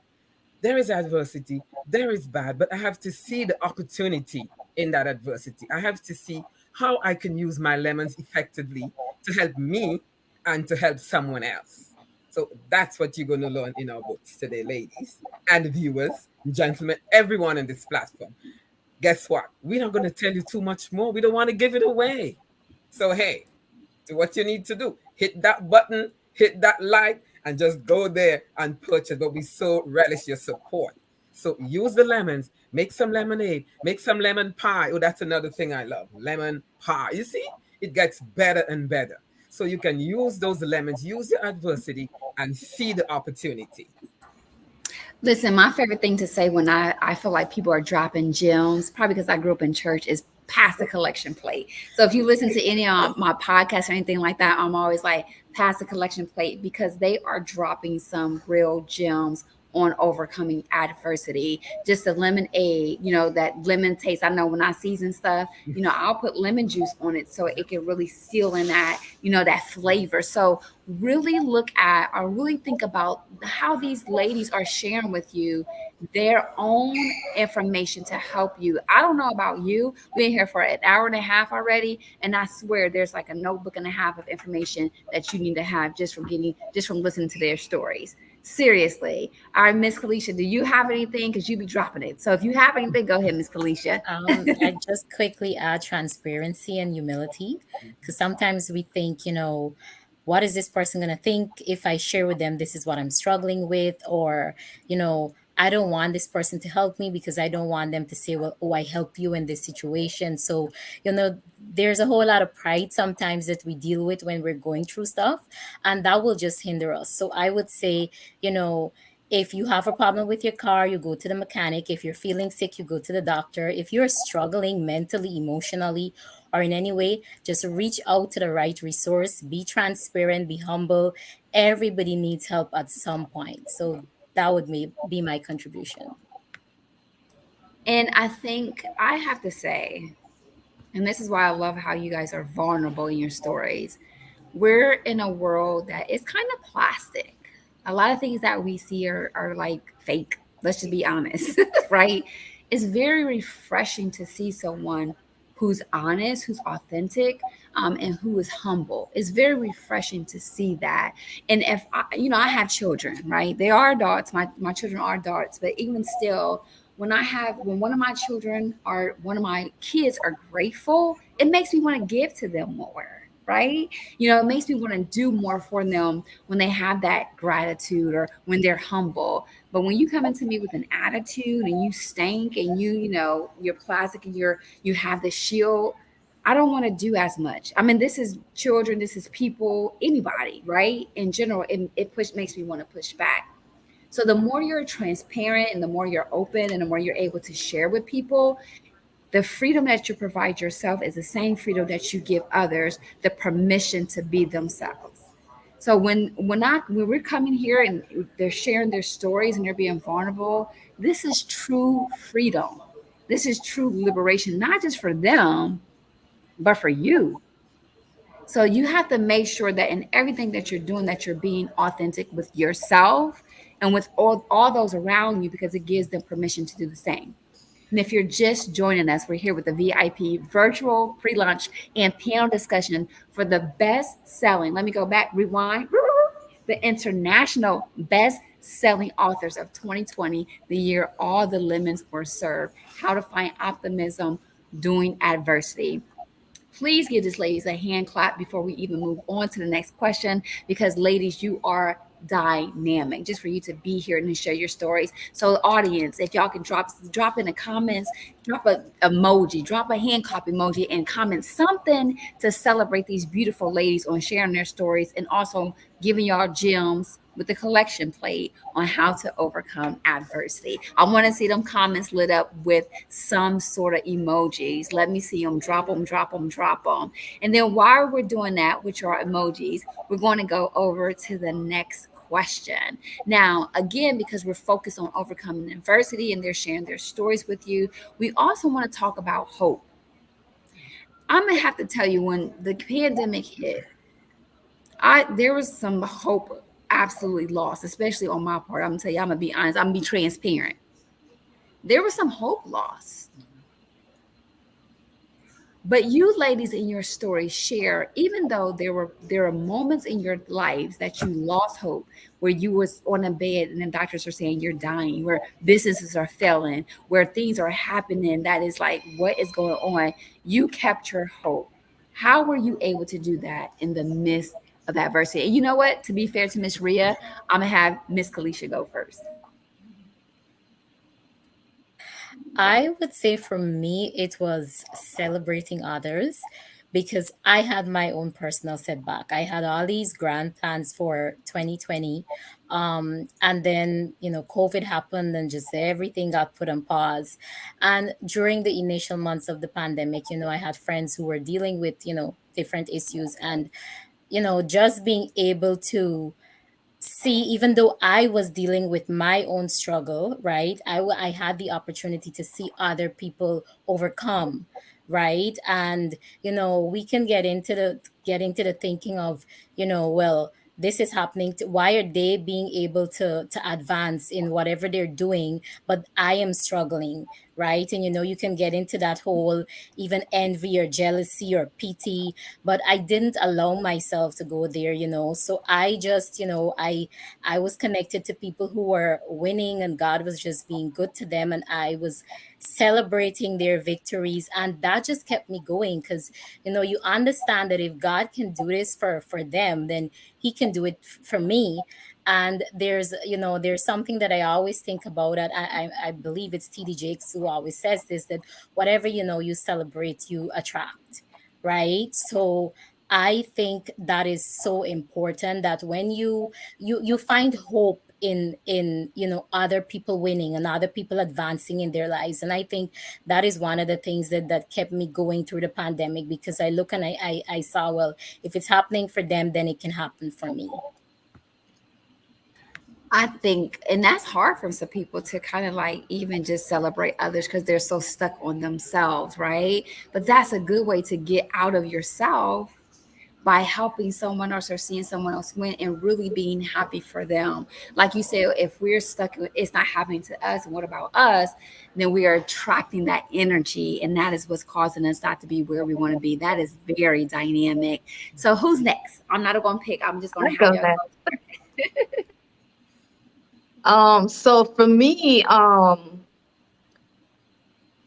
looking at my children, when I look at my children, I don't have any other choice but to keep on holding on to hope, because it tells me that there's more. I have something that I can look forward to. I cannot lose my hope, because if I lose my hope, then I feel like, what am I going to pour into my children? I have to be there for them. I have to be strong for them. I have to be present for them. And so when I look at my kids, I grab onto my hope, because I have to have it. I don't have any other option. I just have to have that hope. So yeah, for me, it's definitely my kids. And your kids, it's like a different level, right? Yeah, You're yeah, kind of their role model. You're the person that they're right, watching. You're the person who they see. So if you panic, they panic. So it's right. very important to have that hope for them to know, because they're the future of tomorrow. That's right. They're the ones who is like going to make it happen in the future. So if they see you walk through adversity, not dealing with it, but learning how to face it in a way that's graceful, you're teaching them to do the same thing. That's Right, awesome. right. All right, who's up next? All right. So I also want to add that we also have to get rid of the victim mentality in order to maintain or build our hope. The victim mentality is like, okay, you're feeling sorry for yourself. Oh, I'm going through this all by myself. I am, this situation is unique to me. No, adversity is not unique to anyone. Probably the kind of adversity may be different from what someone else is going through. The situation may be different, but adversity at large, we all go through it. So trying to be a victim and going into that hole, it will only put you further into frustration, depression, anxiety, and then you're going to realize you're in a very dark place. Do you want to stay there? Oh no, there is hope. There is light beyond the tunnel. And another thing I really want to point to, if there is no pain, I mean, we wouldn't really experience the process of healing, because through the pain, whatever pain we go into, physical, mental, emotional, there is some sort of healing process at the head of that, at the end of that, situation. Again, if we never have a problem, how would we know that there is a resolution? How do we know that God could solve that problem? So if again there are no mistakes, how would we know that those mistakes could be corrected? So please, let's get rid of that victim mentality. Let's reflect. We can reflect on the problem, but not to embrace it like it's our baby, like we nurturing it, but to bring healing to ourselves, to bring healing to others. And as my sister rightfully said, I think it's Racine said, to celebrate others. And in celebrating others and their victories, you yourself will experience your victories, and you'll be able to rise above the situation and say, okay, now I'm healed. I have hope. I have so much to live for. I'm like, yeah, I have so much to live for. I need to accomplish some more things in life. I don't want to die until I accomplish a few things. So there goes my hope. I have hope. And I like that you said, everybody has adversity. It's different, but adversity as a whole, we are all faced with. The reality of it is when 2020 came, whether we liked it or not, we face adversity. Yep. The Right. entire planet, right? The entire world was in a crisis. We all had to deal with this pandemic one way or another. All of us had to deal with a pandemic, but all of us had to deal with something else too. We had to do something like, we lost family members, Yeah. we lost jobs, we were furloughed, we had to work from home. Listen, when I started working from home, I'm like, this is the dumbest thing anyone ever did. Like, who count? I'm a therapist. Who does this at home? This is gonna be weird. I really resist it. But then after 2 years, I didn't want to go back into the office. I don't know about y'all. I'm like, I don't even want to go back into the office. So we all had to face it somehow. Many people prospered and became extremely wealthy, or just prospered in 2020. So it wasn't all bad. This is why we're here talking about the book, the year of all lemons were served, because you ladies were able to take it and do something with it. So it's all what you do with that adversity is what your outcome. And they just again drop jewels on finding hope when you're faced with the adversity. And last but not least, I want Miss Reea to respond to this question. How were you able to find hope when faced with adversity? Well, to be quite honest, I always like to share questions based on faith and just natural physical life. But to be honest, I'm going to have to just go right in with my faith. Because the Bible tells me that God knows the plan He had for me before He created me, and I remind myself with that. Okay, well, if this is happening to me, this is a part of God's plan. I had to let myself really process that. And sometimes I know based on the course we take in life, things might shift, but I'm still mindful that even that God knows. He knows everything about us from the moment we will conceive, or even before that, right? And what I really like to remind myself, or I like to just, and I will share this, one of the things that I use to really help me to find hope when faced with adversity. And remember, this could be any kind of thing. I think about a GPS, right? And I often share this. Sometimes let's say you put yourself you're in your car and you're going to a destination. You put that destination in, and the GPS, it calculates a route for you, and it may show you several routes, and one of them it will show you fastest route. Either way, it establishes a route for you to get you to where you want to go. But what this GPS does not calculate for is life happening. And life for some of us might be a traffic or an accident in front that will cause delays. Life might be illness, death, loss of a job. All of these things are adversities, right? The GPS does not calculate for that within that particular time when it is happening. However, the way I'm able to find hope is understanding that once I, let the GPS know, or you don't even have to let the GPS know, but once you get stuck, the GPS kind of way navigate and reroutes. It creates a whole entire route for you. And that is sometimes allowing your faith to set in and understanding that, you have to have this hope in this situation. And I'll say to myself, God knew this was going to happen. And I'm allowing Him to really take control in that moment. He should always be my GPS, but once I'm faced with this adversity, I'm mindful who I have to lean on for hope. And what happened is that we get rerouted. And the way we're able to deal with that situation, sometimes when we get rerouted, we get to our destination faster.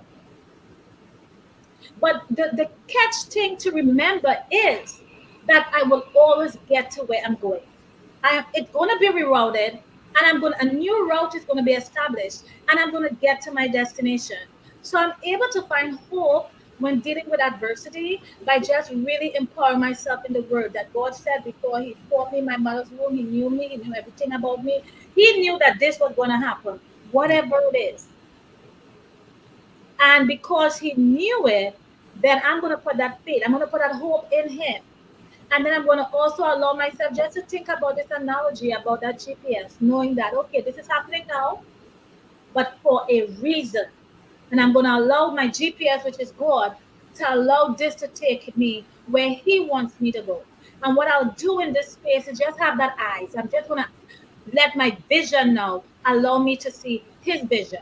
Because oftentimes when we go through these adversities, we tend to feel like it's a curse. We know we want to bind generational curse, and we want to bid the devil, and we want to cancel the enemy. But I'm even mindful as well, and I'm not trying to get too churchy here, but in this book, you're going to hear women talk about their faith because it's our main foundation. Even then, I'm remind myself, Reea, God is almighty. The devil don't have his hand on this. God is setting me up for something. So I allow myself to be vulnerable. And all of this allow me to build my hope in God. And once I build my hope in God, then I build my hope in myself as well. And that faith. And that is my nuggets right there. Well, I love that nugget. And it's the reason why I'm saying why I love this nugget. Let me tell you why. And I do want to first welcome Miss Natasha. I love this nugget because today my daughter and I woke up pretty early, and we drove all the way from Ohio to North Carolina, right? And that's a 6-hour drive. And let me tell you how much I depended on that GPS to get us here. Okay. Look, the GPS was so good to us because I'm already directionally challenged. The GPS was so good to us that she even said, "Hey, there's some police ahead, right? So she was even telling us the warning signs. Hey, you don't want to get tickets, so slow down." So I love the fact that you use that analogy to really focus on, okay, if you're going to get in a car with God, you want to allow and trust that He's going to take you to your destination, even if it's faster, or even if there's traffic. He's going to let you know, like, okay, just calm down. It's a little slow right here, a little yellow line right here, but that's okay. You're still going to get to your destination. So really, really important to understand, that you have to if you have that inner mind, that destination where you're going, just trust the process. We don't even enjoy the journey. We're driving through and we're looking at the beautiful mountains, right? The scenery is amazing. We don't even enjoy the journey. So we're so worried about getting there. The whole time the GPS had us. And so I absolutely love that analogy. Just really trust in that process. And then you can rest, knowing that the GPS had us and will guide us.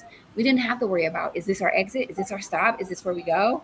We just trusted that process. So that was absolutely amazing. We're actually going to really dive into talking just some questions. So we're going to take a few questions. If you have questions, Miss Candace, I want you to ask your question again. Just drop your questions because we're going to be open. Drop your questions so we can ask the panel really what's going on, whatever question you have and you're dying to ask, drop them. Now I'm gonna actually go back up to Miss Candace's question, and I'm going to ask that. Oh, here you go. Miss Reea did that. What advice do you guys have dealing with the effects of separation as a domestic violence survivor? The effects it has on kids dealing with separation of the home. So, anyone had you could answer that? How do you deal with this part of separating in domestic violence? Okay. Oh, wow. So, just dealing with separation and kids as a whole, for me, I would say being honest with them. They're aware, they're very intelligent little human beings. Being honest with them is the number one thing for me. They ask you a question, you may not be able to answer it sometimes, it's beyond their comprehension. But for me, I would say be honest with them. They're gonna have tons of questions. You're gonna have to be patient with them. They're gonna have tons of emotions, just like you're experiencing all these emotions, all these fears, all these challenges. They are experiencing those things along with you. And so, you have to be patient with them. They ask a lot of questions. You're gonna may have to answer a lot of questions. But for me, I was transparent. I was understanding. We cry together. We be happy together. We're going to pick each other up. I want to see a smile today from you. I know you're going through some things, but can mommy get one smile? Can I just have one smile today? Oh, awesome.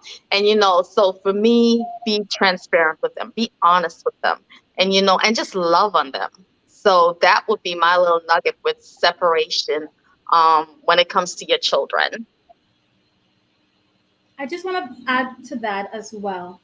You know, in this anthology, we have two really deep, heartfelt story. One is with a mom whose daughter became a victim of domestic violence, and her boyfriend shot her in the head and killed her. We have another story with one of the other author who were a victim of domestic violence for years, and she shared, very candidly about that experience. I myself was also at the spectrum or the hand of domestic violence. And it's also one of the reasons why I migrated here, right? Sometimes we feel we need to escape. And it is important to understand. I just share those stories because there's some people that are trapped. And one thing during the height of the pandemic, yes, we had a lot of things happening. People were dying. But one of the things that was so relevant during that time was that we had people now being stuck at home. They had to shelter in place with their abusers. They couldn't run to their jobs anymore. They couldn't run. We had children who have abusive parents or who are living abusive home, and they were actually trapped as well. They didn't have that safe haven, which was their school at that time. And oftentimes when we are faced with domestic violence, everybody processes it differently. And we always think about all the things we need, and that if we leave that environment, we're going to have a lack of money, perhaps we wouldn't have a shelter, we wouldn't have support. And then sometimes, depending on how severe this is, we also afraid that this individual might come and kill us. They might try to hurt us. But what I want to say, in spite of everything that's going on, as a parent, because your question is also related to children, when you stay in this abusive home, you are telling your children it's okay to be with someone that who doesn't value them. You're telling them it's okay to allow someone to treat you like that.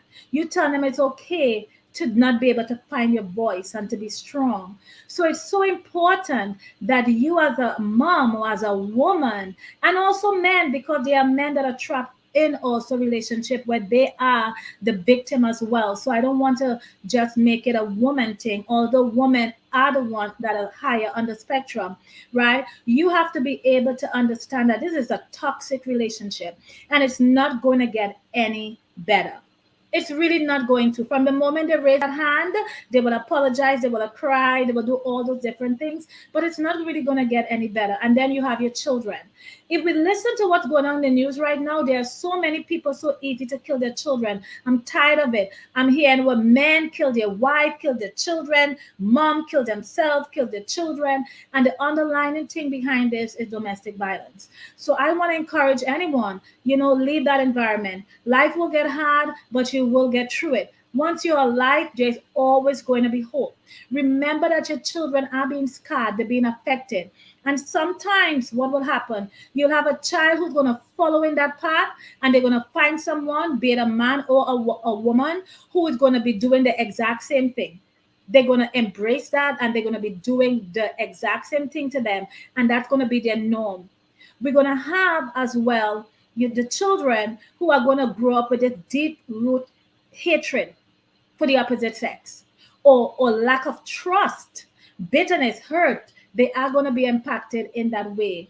And then we also have that mental aspect where you find now your children, they're going to go through that psychological aspect. So we really owe it to not only our children, but to our children, first ourselves. But if we cannot do it for ourselves, then we have to selfishly do it for our children by coming out of that situation. And I know the pandemic really shed a light on domestic violence because the 911 calls were off the roof. The hospital visits, the children. So we got to be mindful about that and just really know that it's not a safe environment to be in. And if you can't do it for you, do it for your children. If you're a single individual, do it for yourself because your life is important. And obviously, this individual doesn't value you. That's good. I mean, that's a lot. I'm like, that's a whole different topic. Like, it's almost like you guys need to have a whole segment on like domestic violence, and especially because the pandemic did heighten those things with children in relationships or whatever it was. It really heightened those things because we didn't have our escape. So we didn't have school, we didn't have work. So it really honed in on those issues and just really made them worse. And we have to remember that domestic violence is not just physical. Some of us are dealing with emotional abuse or emotional neglect or even mental abuse. So make sure it's not you misinterpret it as someone is just hitting you. Somebody could be making you or just taking your money or controlling you or hurting you by words. Those are also signs of domestic violence too. So don't take it lightly either. Anyone else want to comment on that? And I just wanted to add quickly that it would also be important to utilize whatever resources are available. You sometimes the courts. I'm not sure where Miss Candice is located, but sometimes the court has resources. You don't have to have an application pending in the court to utilize that resource because they understand, the how domestic violence it's on the rise, and they've made these resources available free. And there are a lot of community organizations now that are getting into this kind of work and helping people deal with it on so many different levels. So definitely check out the resources available at the court and also in your community. Amen. Anyone else? I was just going to add, in addition to Kelicia's point, seek professional help. If there is something outside of your control, you seek professional help, like a counselor, someone who can, talk you through the situation, help you through the process of going through this or, overcoming the situation. So it's very important to seek some professional help as well. And if you do go seek a counselor, the first thing they want to say is they're going to talk about safety. That's the number one thing they're going to talk about is to make sure you're safe. Ms. Candace asked about the normalcy. I think we kind of talked about this, but anyone want to talk about kind of like, did anyone have to build a new normalcy and how did your routine change when it came to kind of like 2020?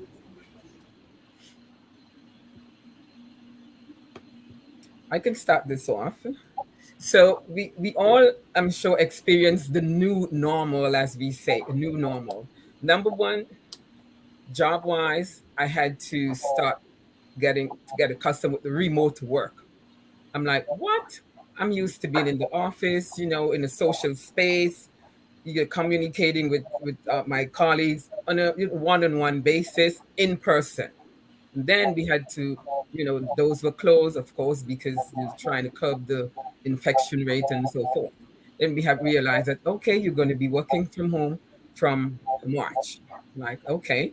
So the new normal was to find that space just to get accustomed to and embrace the whole technology, how to maneuver different things like, the Zoom world, forming meetings and so forth, and not being able to connect on that personal one-on-one basis, but to find a spot in the squares on the screen and say, okay, we're going to meet. We're going to have several meetings, getting accustomed to all these things. But thank God that we were able to maneuver this. And here we are again in another platform. We are from different locations, but we are able to come together. So that's something we were able to maneuver and to some sense achieve a sense of mastery. I also developed some, new skills like that I didn't realize that I had. I realized that I have a green thumb, that I can, allow a plant to live within a certain time and not die. Even my sister from Georgia, Anne Marie, who is on this platform, she loves gardening and she loves plants. And I'm not the green thumb, but I have potted like some house plants. And throughout the pandemic, I realized these plants are still green and surviving. I'm like, wow, this is something that I realized that I just changed the routine. I'm like, okay, let me see what I can try my hands at. And I tried my hands at it, and it worked. So a new normal, work wise, even on churches, the church doors were closed for quite a number of time. We had to commune and congregate on Zoom, but at least we were able to establish a communication that village that we need, that support system that we need. So all this new normal may continue for a while. We don't know, but at least we know that there is hope. There is light beyond the tunnel, and we can Absolutely. embrace the good. Take the good along with the bad, but let the good overcome the adversity. And I think I like you were saying we create the one thing COVID did show us is that we know how to adapt, whether we Yes, want to do it voluntarily or yes. involuntarily. We know Adaptability, how to absolutely. adapt, right? Yeah. So if you're facing situations, go back to 2020 and say to yourself, I had to learn how to adapt everything in my life. So Mhm. if anything is coming, I'm sure do it this time. Yeah. Anyone else before we move on to the prize session? Woo, woo, woo. Anyone else? So thank you, Candace. Candace, I love. Candace said she was separated for 2 years, so your information was very powerful to her. So thank you so much, Candace, for sharing and being vulnerable because that's not easy. So we want to say thank you. Racine, did you have something? I feel like your energy is like I want to say something. Oh no, I'm just excited for Candace. Two thumbs up. I'm just excited for her. Read the book. Yes. Read the book. Read the book Yes. and continue your journey. It's gonna get better. It's gonna be so beautiful for you and yours. I'm just Absolutely. excited for her. And speaking of reading a book, go get your copy today. We're going to put up the links again for the authors. Find your author. Go buy the book today. It's very important that you do that. Click the link, go purchase. We want to see you purchase your copy because, listen, this is just the tip of the iceberg. You haven't even gotten into these stories. Like you're like, wait a minute, and you're still standing and you're still here. So go get the book. Okay, please go get the book. So you have access to click the links, your people or whoever it is that you want to select, do that right now. I'm gonna give y'all a couple of minutes. And as y'all are doing that, we're going to go into select who's going to be the winner of the prize. And Miss Reea, I'll let you tell them what the prize is going to be. I'm going to push the button to see what name comes up. So she's going to tell you who it is, and I'm going to click this button and tell you who won. Okay, so as you guys know, I'm an author of many books, and I wanted to bless whoever were to become the winner. The books, some of the books that I've written, because these books are not just a feel good; it's a life transformational. Of course, this anthology that is going to be coming out, one of the winner is going to receive a copy of this book. It's not out yet; it's going to be out within a few weeks. So definitely that book 2020, the year all the lemons were served, finding optimism during adversity. That's going to be one of the gifts. Last year, this was one of our anthology. It's called The Secret Prayer of a Righteous Black Woman, The Power of a Mother's Prayer. And this book is phenomenal. We have 12 different authors in here. And as a body, I think we have already probably sold probably about close to 800 books, and I'm talking about the orders that these ladies have put in, and also orders that have came in online. So this book is definitely a game changer. And I also have my woman. Now it might seem like it's only for women, right? But these are my direct audience, right? I also have my woman journal. It's a 12 weeks guide towards self empowerment, learning how to empower yourself. And one thing about this, it helps you to really do your self inventory, to learn more about yourself, to empower yourself mentally, and to really identify who you are. And this could help you even if you're in a domestic abuse relationship. At the end of doing this, it will really get you to a place where you really appreciate yourself and life, that you want to do something. In fact, all these books will. And then we do have a grand prize. I mean, should I say grand prize for something other than a book, which is a $25 gift card to Amazon. So let's just see how this works. So we're giving a gift today. And I want to tell you, these gifts are all worth money, right? This book is $18. This is $20. The other book is $18 and a $25 gift card.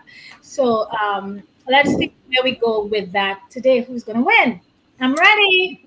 All right. So I actually got Rashima. Now remember, if you're not here, you can't win. So Miss Rashima, let me see. Say here. Rashima, if you're here, Type here in the comment, or so that we know that you're here in real time right now because we're looking at it. yes. We're gonna give you the countdown, and if you don't answer, I'm going to reselect.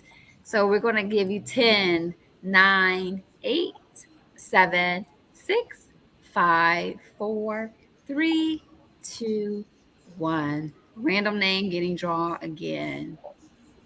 It says Joseph. Is Joseph here? Joseph, claim your prize, or we're going to select someone else. Say I'm here in the comment. FYI, you can listen to the replay and come after and say here, right? Because we're looking at No, it now in the real life, right? it's too late then. Okay, Joseph, 10, 9, 8, 7, 6, 5, 4, 3, 2, 1. Okay, I'm picking another name. Jennifer. Is Miss Jennifer here? Miss Jennifer, if you're here, stand up. Hi. Which Okay. we have Jennifer Henderson. Is Jennifer Henderson here? that's my Candace, Candace, Joseph. I think it was a different Joseph. Okay, wait. two Candace. We had Candace Harris and Candace Joseph. So It you was have a Joseph something else, Candace. oh, it was a different Joseph. Was it a man? Yes. What's his name, Was it a Petra? Joseph Primus or Joseph Scott? I think there were Yes. two. Which one? Primus. It was is the one with the P. Okay, well But he's not here. So if Jennifer is here. Is Jennifer If- here? Okay.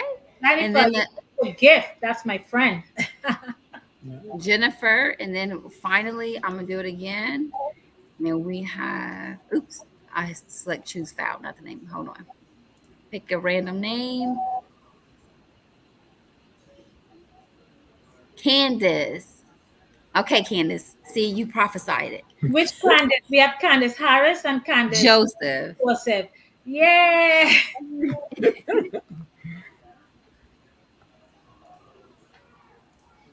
Okay, I did like delete the people who were not here and kind of redid it. So Miss Candace, here's what you need to do now. You need to DM Miss Reea, and you need to give her your information, your name, your address, so she can send you your prize. Now I am super excited. Please make sure you go right now and go click the link to buy your stuff, to buy your book from your authors. If you don't select an author, buy your book today. We are going to conclude. Thank you, ladies, so much for sharing your story, for just giving your feedback. I know you help people. The people in the replay, you help them. So please make sure you guys are going to purchase the book because they took time out to really just pour into you today. Miss Reea, I'm gonna have you take us out. Okay, great. First, I just want to thank my co-authors for being here. I want to thank the amazing Janell Jones, Dr. Janell Jones, for being here, helping me just really staircase this whole thing. And I want to thank the viewers. This live stream is being it's streaming on various platforms, and I just want to thank everyone for being here. Today was really about bringing awareness and visibility to the authors and to our stories, and everything that we do. So, what I want to ask everyone who is here, I know you are here because you have a friend or, with one of these authors, but let's follow one another. So, please, all these beautiful co authors that are here, everyone who are here, we have Racine, Petra, and we have Kelicia. Their link to their book is in the comment. And I would really appreciate it if you are here, specifically if you're a dear friend, I want you to click on that link and purchase that book and write done. Like write done. And even if you don't see the done right now, if we close off the broadcast, we know that you supported them in that space because this is Yes. what it's about. Also, share the broadcast, share the link to their website. They are launching, right? Right now, this is the pre-launch and the book is coming soon. So when you connect with them, they will let you know when you will be able to get a copy, a signed copy of this book. Right. So we want to thank you guys so much for coming on. We are going to be hopping back on around 2:15 for segment two because we are big in numbers, we're large in numbers. So we're going to be coming on with new authors. So I want you guys to support. Hop back on again if you have the time, so that we could be even larger in our second group. And once again, I just want to say thank you guys so much for joining us. And this brings today's session to a close. Thank you, thank you, thank you. Thank you.